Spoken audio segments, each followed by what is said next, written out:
Hi everyone, I'm Priyadarshini Seal Dutta, and in this video, we will be addressing one of the serious economic problems in India, the gap between unemployment and employability. So, we know India has the largest youth population in the world, and by 2030, 1 in 5 working age people globally will be Indian. But we are at the risk of wasting this advantage because our education system is not producing the skills that the economy actually needs.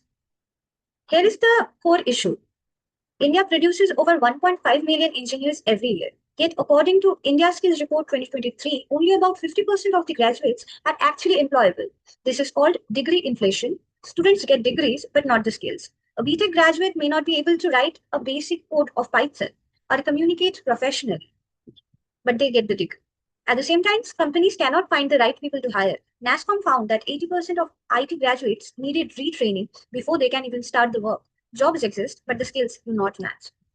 The historical context goes way back. This problem has been building for decades. After independence, India's education system was built around memorization and certificates, not practical skills. In the 1990s, the IT boom hit this problem because demand was so high that even underskilled graduates got jobs. But as industries became more advanced in AI, cloud computing, and manufacturing, the gap grew wider. By 2019, the World Economic Forum ranked India near the bottom on workforce readiness. Then the COVID-19 made things even worse, pushing more work online and leaving millions behind.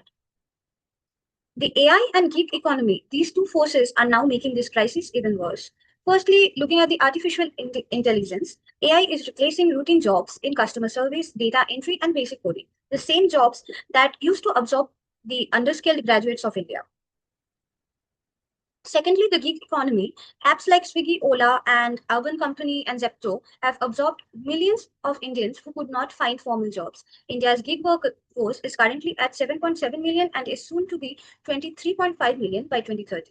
But gig work offers no skill growth, no job security, and no way up. It is a temporary fix, not a real solution.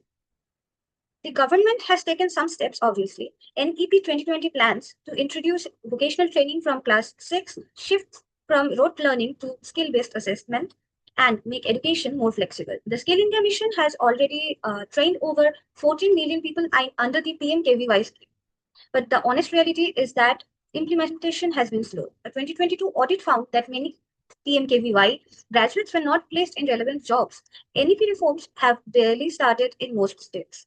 The ambition is there, but the results are not yet visible. Now we move on to look at some solutions and some barriers the solutions might face. Three practical solutions are standing in the way. Firstly, skill-based education, replacing exams with outcome-based certifications, letting the industry co-design curriculum. But the barrier of bureaucracy and resistance from state governments is there. Secondly, would be apprenticeships. Germany's model, half-time in school, half-time in company, it keeps youth unemployment below 6%. But the barrier would be small businesses won't be able to afford it without subsidies. In India, this scheme exists, but it is underfunded. The third solution would be micro credentials. Certificates from platforms like NPTEL and Coursera should be recognized in hiring. But the barrier is in India, a university degree still carries more social value than a skill certificate. However, this mindset will change, but with time. So this realistic plan can be implemented in 3 phases. In the next 1 to 3 years, we can roll out NEP in at least 10 states, verifying job placements under PMKVY and bringing industry into university decision making.